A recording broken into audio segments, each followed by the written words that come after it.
Болот Токтогоев эми могул оончулардын арасында, музыканттардын арасында, композиторлордун арасында өзгөчө орду бар талант. Анткени анын ырлары биринчи кезекте өзүнүн оригиналдуулугу менен айырмаланат. Башка эч кимге окшобогон стили бар. Ошол эле кезде Болоттун ырларында мындай бир монотондуулук жок. Бири-бирине ырлары окшошуп калган, кайрыктары окшошуп калган жагдайларда байкабайсың тереңинен карап келгенде. Анан эми мен айтар элем, бул Болоттун ырлары бул инсандын түпкүрдөн, жүрөк тереңинен чыккан бир жан сыры сыяктуу да, жан сыры.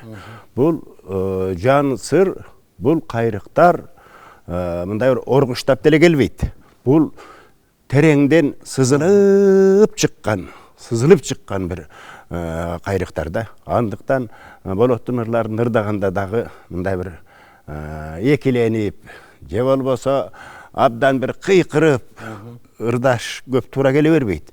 Муну ошол сызылтып гана ырдаш керек да. Сызылтып гана ырдаш керек.